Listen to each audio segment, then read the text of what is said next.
오늘 말씀은 부활하신 우리 주님께서 곧바로 승천하지 아니하시고 제자들에게 나타나시고 또 나타나시고 말씀하시고 또 말씀하시는 주님의 모습을 통해서 우리가 교훈을 얻고자 합니다. 그런 가운데 오늘은 우리에게 성경을 풀어주실 때라는 제목을 가지고 말씀을 나누기 원합니다. 부활하신 주님은 곧바로 승천하지 아니하셨어요.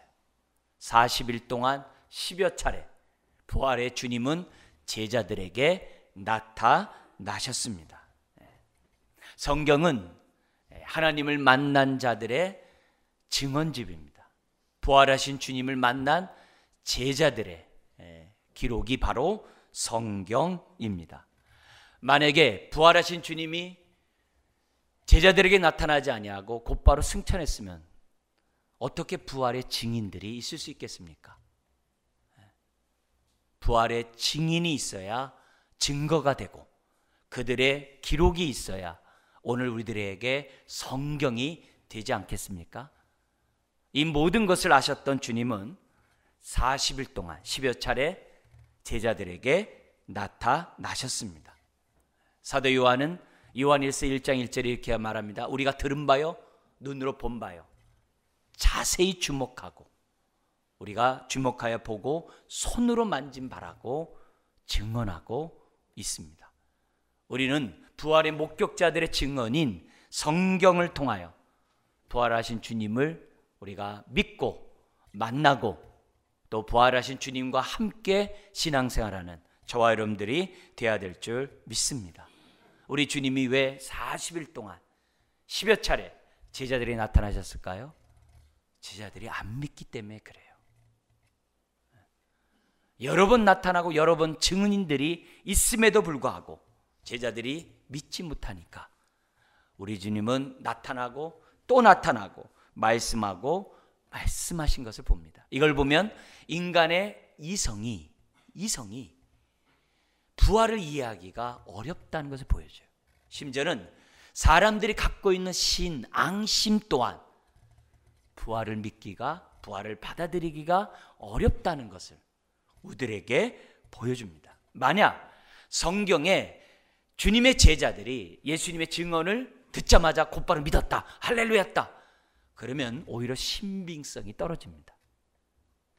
오히려 12제자를 비롯한 많은 사람들이 주님의 부활을 의심하고 믿지 않고 또 그런 자들을 통해서 내 손에 못자국에 손가락을 넣어봐라, 내 옆구리에 창자국에 손가락을 넣어보라, 그렇게 하면서까지 부활하신 주님이 나타나셔야만, 그리고 제자들이 더디 믿어야지만 오히려 역설적으로 부활은 진리라는 것을 우리들에게 확증시켜주고 있습니다. 예수님은 성경대로 죽으시고 성경대로 3일 만에 부활하셨습니다. 누가복음은 마가복음과 달리 부활의 첫 목격자로서 오늘 엠마로 가는 두 제자를 선택합니다. 마가복음은 7년 동안 귀신 들렸다가 인생의 밑바닥에 갔다가 주님으로부터 치유받은 막달라 마리아를 부활의 첫 목격자로 선택했어요. 근데 누가는 막달라 마리아를 부활의 첫 증인으로 선택한 것이 아니라 엠마로 가는 두 제자, 그것도 믿음이 좋은 두 제자가 아니라 좌절과 실망 가운데 큰 슬픔 가운데 엠마로 가고 있는 그 두 제자를 부활의 증인으로 우리 주님이 선택하셨어요. 사실 이 엠마로 가는 두 제자 바로 전에 무덤에서 울고 있는 막달라 마리아를 우리 주님이 먼저 만나 주신 것이 첫 번째 사건이에요. 그러나 누가는 일부러 마가복음에 어떤 나타내는 막달라 마리아를 선택하지 않고 오히려 또 다른 인물, 오늘 본문의 글로바 18절에 글로바라고 하는 어떻게 보면 이름도 없는 무명한, 그리고 사복음서에 한 번 나오고 더 이상 나오지 않는 그 무명한, 그리고 한 사람은 이름도 없는 그런 무명한 자를 통하여 부활의 증인으로 삼으신 것을 보게 됩니다. 오늘 본문에 등장한 이 엠마오라는 두 제자는 어떤 사람입니까? 22절 23절에 보면 막달라 마리아를 비롯한 여러 여인들의 증언을 어떻게 돼요? 들었던 사람이 이 두 제자예요. 천사를까지 봤던, 그리고 천사의 음성을 들었던 제자들이었어요. 엠마로 가는 두 제자는 막달라 마리아를 비롯한 여인들의 증언, 그 얘기를 들었음에도 불구하고 도대체 믿지 않고 엠마로 가는 두 제자였습니다. 심지어는 12절 여인의 말을 듣고 베드로를 비롯한 요한은 마음이 움직였어요. 정말? 그래서 예수님이 장사 지냈던 무덤을 향해 뛰어갔어요. 정말 여인들의 말이 진짜인가? 있을 수 없는 일이 발생했는데 진짜인가? 확인하고자. 그래도 다른 제자들은 11절에 허탄한 소리 하지 마라 라고 반응을 보인 반면에 베드로는 그렇지 않았어요. 일어나서 무덤을 향해 뛰어갔어요. 그리고 무덤에 가서 보니까 여자들의 말처럼 무덤이 비어 있는 거예요. 무덤을 잘못 찾아간 게 아니에요. 올바른 장사 지낸 무덤을 찾아갔는데 비어 있는 거예요. 그런데 예수 그리스도는 만날 수 없다라고 베드로와 요한이 증언했어요. 근데 그 증언을 듣고도 엠마로 가는 두 제자는 믿지 못하고 엠마오로 지금 가고 있었다는 거예요. 그런 제자에게 우리 주님이 나타나셔서 부활의 첫 증인으로 사용하신 거예요. 여러분, 여기서 우리는 하나님의 마음, 하나님의 뜻을 이해하는 것이 중요해요. 우리가 생각하기에는, 또 우리가 흔히 통상적으로 생각할 때는 뭔가 영향력 있는 베드로에게 예수님이 제일 먼저 나타나는 것이 우리가 이해하기 쉬운 방식이에요. 심지어는 예수님이 가장 사랑한다고 하는 요한에게 예수님의 부활을 제일 먼저 보여주는 것이 인지상정이에요. 우리들의 보통적인 생각이에요. 근데 우리 주님은요, 무덤까지 찾아왔던 베드로와 요한을 만나주지 않았어요. 오히려 그들은 그냥 돌아가게 하고 그 무덤 앞에서 다시 와서 울고 있는 막달라 마리아를 만나셨고 그를 부활의 증인으로 삼으셨어요. 그뿐만이 아닙니다. 엠마오로 향해 돌아가고 있는 믿음 없고 좌절과 낭만 가운데, 큰 슬픔 가운데 있는 두 제자들에게 찾아오셨다는 이 사실에서 주님의 마음을 이해하셔야 돼요. 여러분, 마지막 백보자 심판 때 누가 우편에 누가 좌편에 갈린다고 그랬습니까? 누가 천국에 가고 누가 지옥에 간다고 그랬습니까? 예수 잘 믿는 사람? 네, 맞죠? 근데 열매를 보아 그 나무를 아는 거예요. 행위를 보아 그 믿음을 아는 거예요. 어떤 믿음을 갖고 있는 사람이라고 그래요? 작은 자에게 물 한 것 떠주는 긍휼을 베푸는 사람, 작은 자를 돌볼 줄 아는 긍휼한 마음을 갖고 있는 자가 천국 가고 긍휼함이 없는 자가 지옥 간다라고 우리 주님 말씀해요. 여러분, 오늘 우리 주님이 어떤 사람에게 눈이 가 있고 마음이 가 있는지를 오늘 부활의 증인자들에게 나타난 그 모습에서 우리들은 기억해야 돼요. 여러분, 이 사건 앞에 베드로를 비롯한 요한 12제자는, 물론 이제 가룟 유다는 죽었습니다만, 이 12제자는 굉장히 겸손한 마음을 가졌을 거예요. 왜냐하면 그들은 으뜸되기를 좋아했거든요. 나서기를 좋아했거든요. 최고가 되기를 좋아했거든요. 예수님 좌우편에 앉기를 싸웠던 자들이거든요.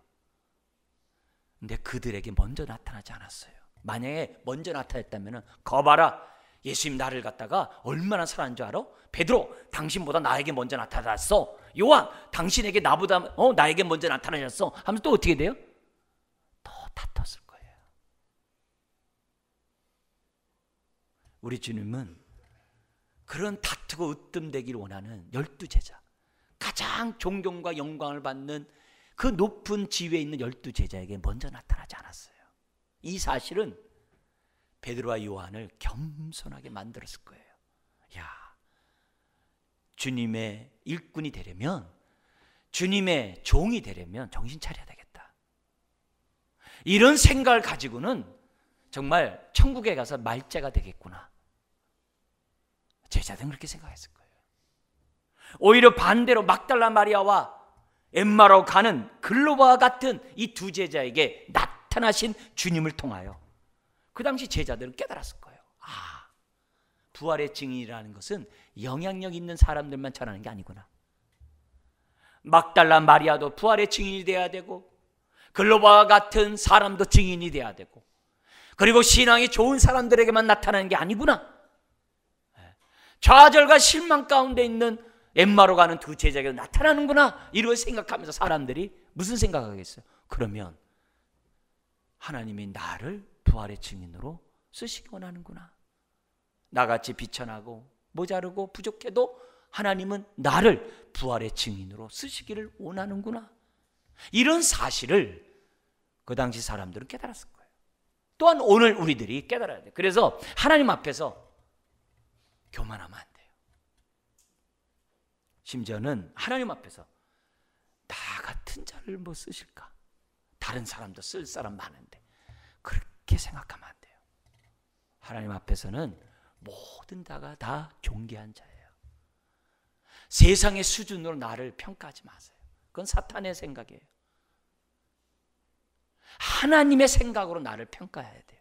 나는 주님의 핏값으로 갖추고 산 주의 자녀예요. 하나님은 나를 부활의 증인으로 쓰기를 원해요. 하나님은 나를 통해 주의를 하기 원해요. 하나님은 나를 통해 하나님을 보여주기를 원해요. 부활의 주님이 영향력 있는 사람들에게 나타나지 아니하고, 어떻게 보면 무명하고, 어떻게 보면 사람들이 볼 때 비천하다고 하는 막달라 마리아와 같은 사람에게 나타나셨다는 거예요. 왜요? 우리 주님은 선한 목자거든요. 긍휼하신 목자이거든요. 양을 위하여 목숨을 버리시는 선한 목자거든요. 우리가 신앙생활할 때 이런 주님을 만나지 못하면 신앙생활이 강박관념에 의해서 하거나 신앙생활을 형식적으로 해요. 주님을 믿으면서도 주님과 친밀함을 느끼지 못해요. 이런 긍휼하신 하나님을 깨닫지 못하면 성경을 곡해해요. 오해해요. 그냥 자기가 믿는 하나님이에요. 성경에서 말하는 하나님이 아니에요. 우리가 그런 신앙을 가질 것이 아니라 오늘도 막달라 마리아를 찾아가시고 글로바와 같이 슬픔 가운데 좌절 가운데 가는 그런 사람을 찾아가셨던 그 주님을 생각하고 오늘도 여전히 나를 찾아오심을 이들을 찾아가는 모습에서 저와 여러분들이 깨달으셔야 돼요. 확신해야 돼요. 그래서 우리가 믿음 없는 자가 되는 것이 아니라 믿는 자가 되어야 돼요. 더구나 우리가 부활을 믿는다고 했는데 정말 제대로 부활을 믿고 있는지 내 모습을 돌이켜봐야 돼요. 부활의 증언이 없어서 안 믿는 게 아니에요. 오늘 성경에 보면은 예나 지금이나 부활을 믿지 않는 그 이유를 주님이 가르쳐주고 있어요. 오늘 이 말씀을 통해서 저와 여러분들이 그 이유가 혹시 나에게 있지 않는가 생각하고 우리가 예수님의 부활에 대해서 못 믿는 자가 아니라 확실히 믿고 우리도 부활의 증인으로서 쓰임받는 저와 여러분들이 되어야 될 줄 믿습니다. 여러분, 오늘 본문을 통하여 정말 내 자신은 부활의 주님을 믿고 있는지 점검하기 원해요. 주님은 3일 만에 부활하셨어요. 오늘 이 24장 우리 지난주에 봤던 우리 말씀입니다만 2절에 보면은 무덤을 닫고 있었던 돌이 굴려 옮겨졌다 그래요. 여러분, 우리 주님은 제자들이 문을 꼭꼭 닫고 그 안에서 두려워서 정말 이렇게 움츠리고 있는 제자들 앞에 누가 문도 열어주지 않는데 그들 제자들 가운데 나타나셨던 분이 주님이에요. 이게 부활의 몸의 신비함이에요. 문을 열고 들어가는 게 아니라 문 없이도 그냥 통과하는 분이 부활의 몸이에요. 장차 우리가 변할 그런 몸이에요. 근데 우리 주님이 왜 무덤문을 왜 여셨겠어요? 무덤문 안 열어도 나오실 수 있죠. 왜 여셨은 거예요? 부활하셨다는 사실을 만천하에 공개한 거예요. 부활하셨음을 보여준 거예요. 심지어는 천사가 지금 그 문을 열어가지고 그 돌 위에 앉아 있었다고 그러는데 천사가 왜 나타났겠어요? 그리고 천사가 무슨 얘기합니까? 여인들에게 갈릴리에서 내가 죽었다가 3일 만에 부활했던 것을 기억하라. 그 얘기를 왜 했겠어요? 부활이 역사적인 사실이라는 것을 증거하고 있는 거죠. 여러분, 갈릴리에서 주님의 제자들에게, 심지어 그때 여인들에게 했던 예수님의 말씀을 지금 천사가 여인들에게 기억나게 하고 있잖아요. 이게 영적 세계예요. 갈릴리에서 예수님의 죽으시고 부활을 들었을 때 그들의 눈에서는 천사가 안 보였어요. 근데 24장 우리 앞에서 보는 5절 이하에 보면은 천사들이 뭐라고 그래요? 나타나가지고 여기 계시지 않고 살아나셨느니라. 갈릴리에 계실 때 너희에게 어떻게 말씀하셨는지를 기억하라. 여인들은 그때 천사를 보지 못했어요. 근데 천사는 그때 예수님이 여인들에게 한 말을 기억하고 말하고 있는 거예요. 이런 사건은 다른 얘기가 아니에요. 주님의 부활은 역사적인 사실이라는 것을 지금 보여주고 있는 거예요. 그것뿐만이 아닙니다. 마태복음에 보면은 부활의 이런 상황을 갖다 어떻게 묘사하고 있어요? 로마 군인들이 무덤을 지키고 있었어요. 그런데 천사가 와가지고 돌문을 갖다가 열어 제꼈는데, 여러분 그 돌문은 장정 4명 5명이 움직여야 될 문이에요. 그러니까 여인들이 뭐라 그래요? 누가 우리를 위해서 무덤문을 열어주고 하며 고민하면서 예수님의 시신에 향품을 넣기 위해서 새벽 비명에 간 거예요. 누가 우리를 위해서 문을 열어줄고? 근데 그 문이 어떻게 돼요? 한쪽에 처박혀 버린 거예요. 그 광경을 누가 봐요? 로마 군인들이 봐요. 그리고 이런 일들을 갖다가 대제사장과 장로들에게 보고를 합니다. 보고를 하니까는 그들은 뭐라 그래요? 돈 주고 매수를 해요. 제자들이 훔쳐갔다고 얘기하라. 빌라도가 뭐라고 그러면은 보초 안 쓰고 졸았다고, 그렇게 하면 징계받을 때 우리가 막아주겠다 그래요. 그런데 소문이 나는 거예요. 자기가 본 것을 전하지 않을 수가 없는 거거든요. 심지어 대제사장이 돈 주고 자기를 매수한 것에 대해서 말하지 않을 수가 없는 거거든요. 그러니까 나중에 오순절날 성령이 임한 다음에 베드로가 설교할 때 3,000명, 5,000명이, 그리고 제사장 그룹들이 집단으로 그리스도를 믿겠다고 나선 거예요. 어떻게 3,000명, 5,000명이 그렇게 믿을 수 있겠어요? 소문이 자자히 나는 거예요. 소문이 나는 거예요. 승천하시고 10일 만에 성령이 임하는데 그 10일 동안 소문이 확 나버린 거예요. 이런 사실들을 왜 기록해 놓은 거예요? 부활이 역사적인 사실인 것을 지금 뭐냐면 증거하고 있는 거예요. 오늘날의 사람들은 부활의 증인이 없어서 안 믿는 게 아니에요. 믿지 않는 그 이유를 성경이 지금 뭐냐면 앞으로 얘기해 줄 거예요. 이런 걸 통해서 오늘 이 자리에서 믿음 없는 자가 되는 것이 아니라 부활을 믿는 우리 모든 사람이 되기를 다시 한번 주의 이름으로 축원합니다. 여러분, 오늘 이 본문을 통해서 믿지 않는 이유를 얘기하기 전에 오늘 우리 말씀을 우리 13절부터 좀 보도록 하겠습니다. 오늘 본문은 이렇게 시작을 합니다. 그날에 그들 중 둘이 예루살렘에서 20올이나 되는 엠마오라는 마을로 가면서 서로 둘이서 얘기하는 것으로 시작됩니다. 여기 보면은 이 모든 된 일을 서로 얘기하고 있다고 그래요. 그러자 15절 16절에 예수님이 그들과 함께 지금 뭐냐면 걸어갑니다. 그런데 그들의 눈이 가리워져서 예수님을 알아보지 못하는 거예요. 그러자 예수님이 17절에 이렇게 얘기합니다. 무슨 얘기 주고받았느냐 하니까 그 엠마오로 가는 두 제자 가운데 한 명이 슬픈 빛을 뜨면서 머물러 서서 말합니다. 왜 예루살렘에서 일어난 일을 혼자만 알지 못합니까? 너무 어이가 없다는 식으로 예수님에게. 그러나 허탈감과 큰 슬픔 가운데 있는 그 모습 가운데 그런 얘기를 해요. 이걸 보면 뭘 아냐면은 이 얼마나 슬펐으면 예수님 보고도 보지 못할까. 사람들 그렇잖아요. 우리도 너무 좌절하고 실망스럽고 너무 허탄하면 무슨 말 하는지도 모르고 누구를 봤는지도 모르고 그럴 때가 있잖아요. 그러니까 이 제자들이 얼마나 슬펐으면, 얼마나 허탈감에 빠졌으면 이랬을까? 옆에 놓고도 주님을 보지 못하는 그 모습이 지금 오늘 본문에 등장을 해요. 자, 그런데 우리 주님은 아까도 말씀드린 것처럼 감사하게도 신앙 좋은 주님의 부활을 믿겠다고 하는 그런 제자에게 나타나는 게 아니라 믿지 않는 제자에게 나타나셨다는 이것, 여기서 정말 감사하지 않을 수가 없어요. 여러분, 우리 하나님, 우리가 아직 죄인 되고 원수 되고 연약할 때, 죄 앞에서 무기력할 때 우리를 찾아오신 분이에요. 내가 신앙이 좋고 내가 잘 믿어야만 나를 찾아오는 분이 아니라는 것을 우리는 잊어서는 안 돼요. 주님을 오해하면 안 돼요. 주님은 여전히 엠마로 가는 두 제자를 찾아오듯이 저와 여러분들 찾아오시는 거예요.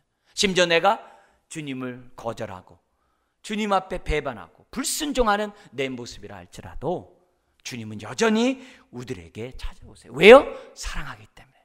여러분, 사랑에는 조건이 없어요. 사랑에는요, 이유가 없어요. 사랑은요, 상대가 어떠하든지 간에 자기의 모든 것을 주는 것이 사랑이에요.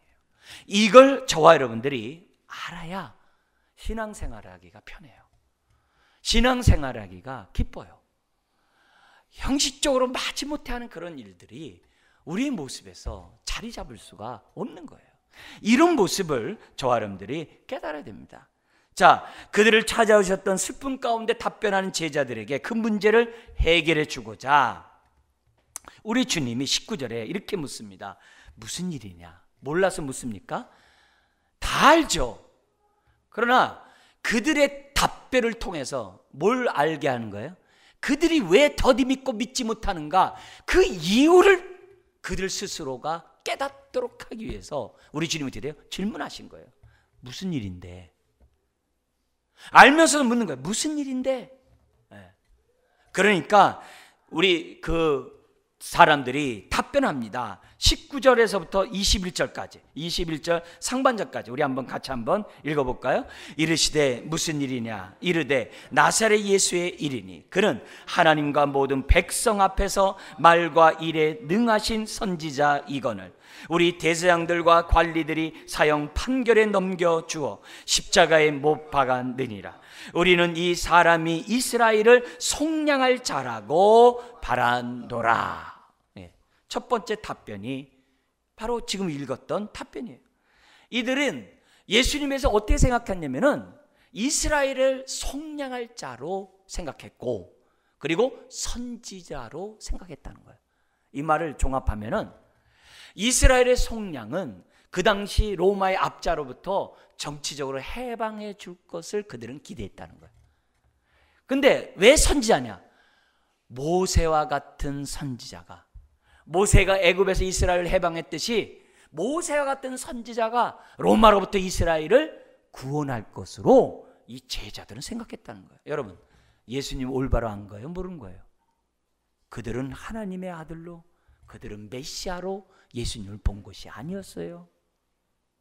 그들의 생각은 오로지 정치적인 독립이었어요. 그들의 생각은 성경과 달랐던 거예요. 그러니까 예수님 믿고 따라가면서도 예수님이 보이질 않는 거예요. 이스라엘의 속량을 바랄 뿐이에요. 여러분, 예수님의 구원이 단지 정치적인 해방입니까? 아니죠. 오히려 죄와 사망의 법에 눌려있는 온 인류를 해방하기 위해 오신 분이잖아요. 그리고 영적으로만 해방입니까? 사회적으로 눌린 자, 종된 자들을 자유케 하기 위하여 50년마다 자유케 되는 희년을 성취하기 위해서 오신 분이잖아요.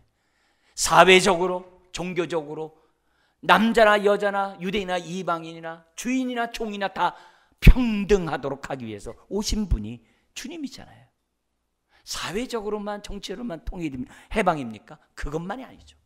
우주적으로 이 세상을 구원하러 오신 분이 주님이잖아요. 그런데 그런 주님을 이스라엘의 정치적인 해방자로 이렇게 좁게 본 거예요. 그러니까 그들의 생각대로 안 되니까 지금 좌절하고 실망하고 슬픔 가운데 돌아가는 거예요. 하나님이 보낸 선지자로 알았지만 실패했다라고, 이제는 끝났다라고 좌절하면서 갔다는 거예요. 이걸 보면 사람들은 자신들의 경험과 자신들의 생각을 뛰어넘어서 생각하기가 어렵다는 것을 보여줘요. 왜 이들이 부활의 주님을 믿지 못하는가? 자기 생각에 갇혀서. 왜 믿지 못하는가? 자기 경험에 갇혀서. 자기 상황에 눌려 있으니까 부활을 못 믿는 거예요. 어떻게 죽은 자가 살아나냐 이게요. 이성으로 이해가 안 된다는 거예요. 오늘날도 마찬가지예요. 진화론자들의, 과학자들의 가설을 믿으면서도 부활의 목격자들의 말들을 안 믿어요. 20억이 넘는 사람이 얘기해도 불신자들은 안 믿어요. 교회 안에서도 부활에 대해서도 믿는다고 하면서 실제적으로 안 믿어요. 안 믿는 이유는 부활의 입장에서 내 삶을 보지를 않아요. 성경에 보면은 예수님 왜 죽으셨느냐? 죽기를 무서워하는 자들 놓아주려고.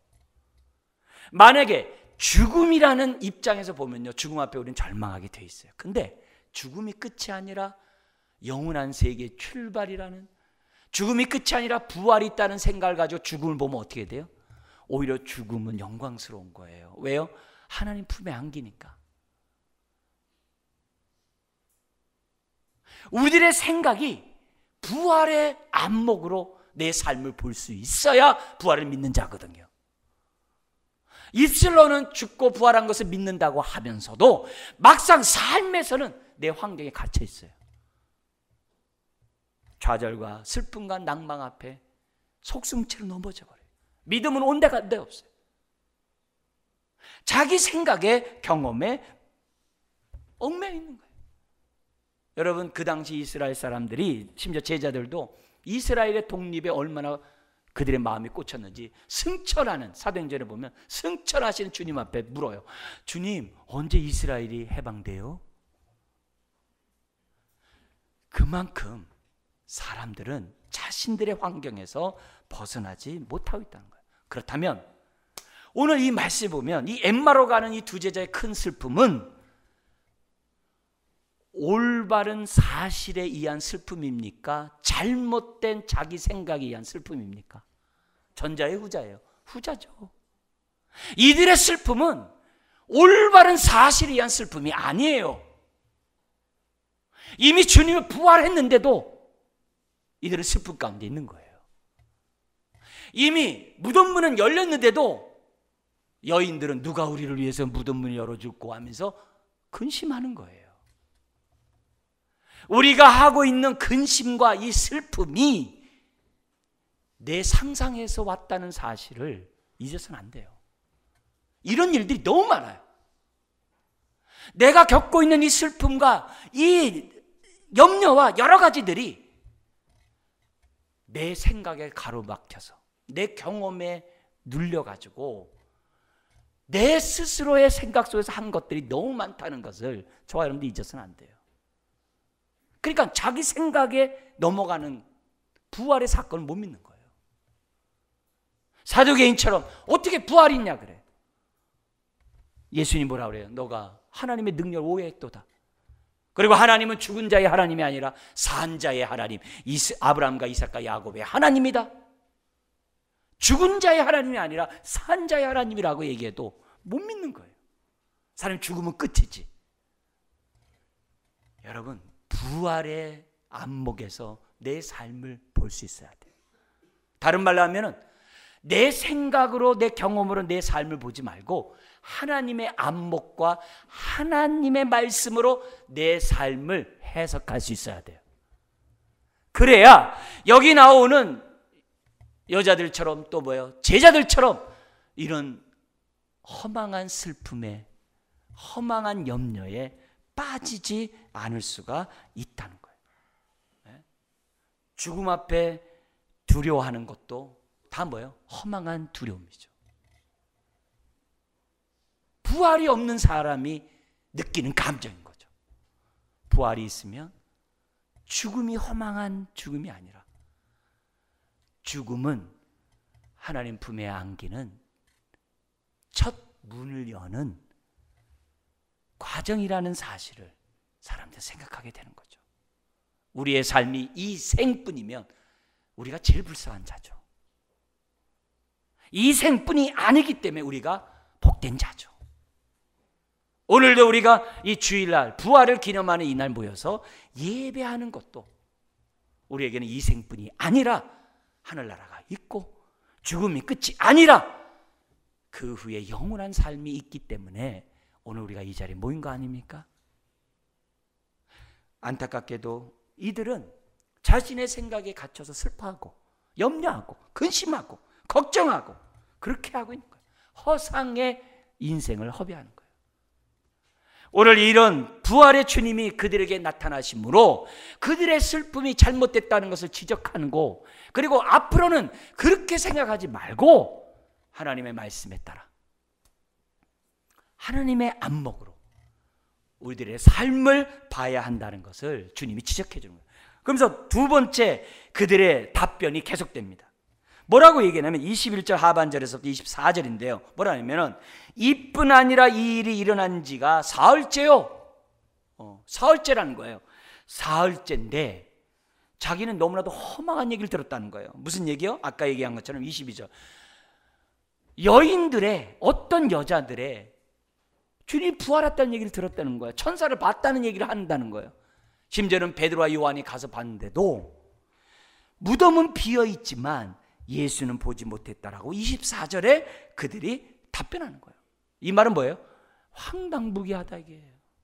어떻게 죽은 자에서 부활하냐 이게. 더구나 사흘째요 그런데 여기.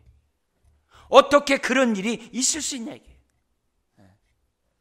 만약에 여인들의 증언이 아니라 베드로가 봤다면 이 제자들은 믿었을까요? 안 믿었을까요? 믿었겠죠. 베드로 정도가 봤다면은. 근데 막달라 말이야? 못 믿겠다는 거죠.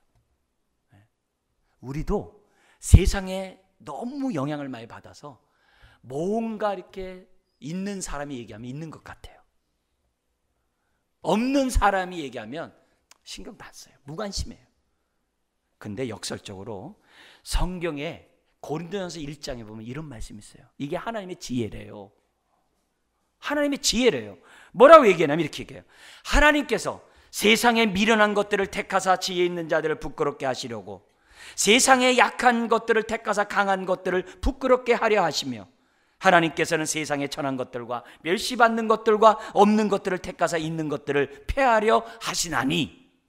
그러면서 뭐라고 얘기하냐면 내 말과 전도함이 설득력 있는 지혜의 말로 하지 아니하고 다만 성령의 나타나심과 능력으로 하여 너의 믿음이, 굉장히 중요한 게 사람의 지혜에 있지 아니하고, 무슨 석학이나 팥박사가 막 말 잘해가지고 믿는 그런 게 있는 게 아니고, 뭐라면 다만 우리의 믿음이 하나님의 능력에 있게 하려 하였노라.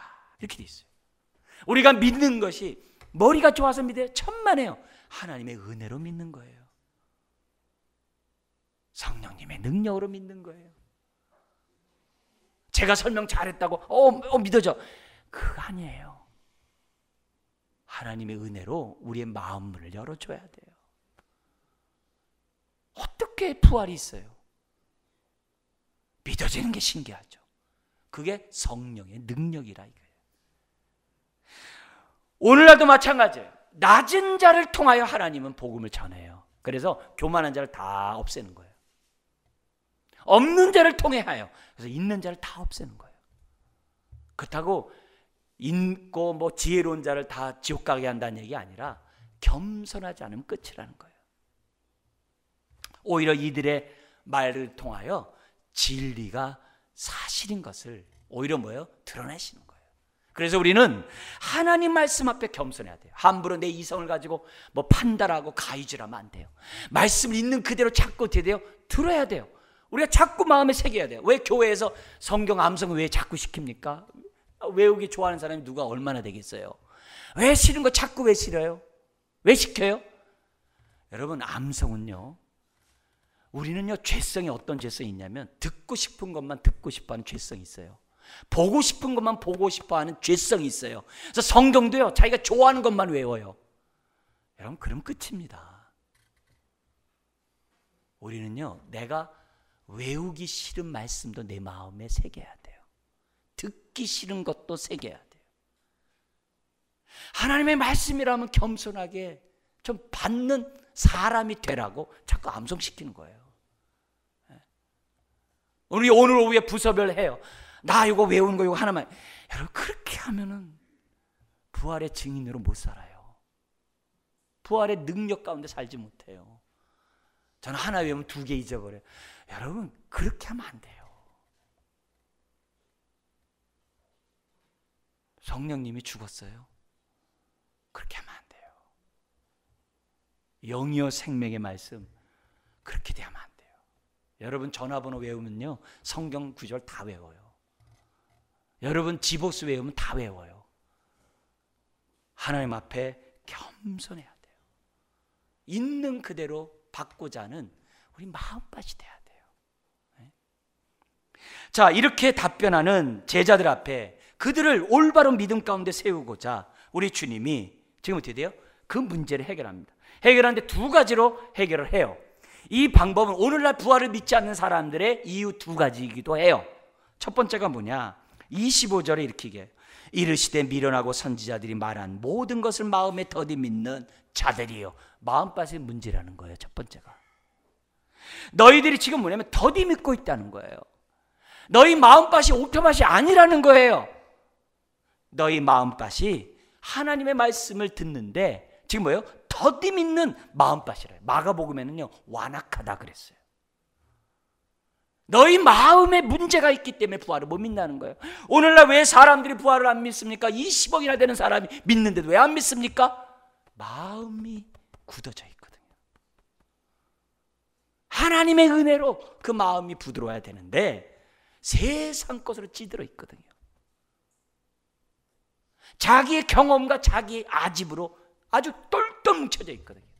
그러니까 못 믿는다고 지금 뭐냐면 첫 번째 얘기를 하고 있는 거예요. 사탄은 지금도 복음이 우리 안에 심어지지 못하도록 우리의 마음을 혼미케 한다고 그랬어요. 세상 염려로, 세상 쾌락으로, 돈에 대한 사모함으로 우리 마음을 아주 혼미케 해가지고 말씀에 집중하지 못하게 한다고 그래요. 여러분, 하나님의 말씀을 들을 때는 우리가 뭐예요? 내가 깨닫지 못하면 아유 어려워 그러면 안 돼요. 반대로 생각해야 돼요. 말씀을 들을 때 어려우면 하나님 내 마음 좀 부드럽게 해주세요. 하나님 나 이 마음 완악한 것 좀 빨리 좀 용서해 주시고 없애주세요. 이해 못한다고 해서 귀를 닫아버리면 안 돼요. 내가 깨닫지 못한다고 해서 아유 어려워 그러면 안 돼요. 오히려 내 마음이 더디 믿는 내 마음을 하나님 앞에 회개해야 돼요. 그게 첫 번째예요. 그게 첫 번째예요.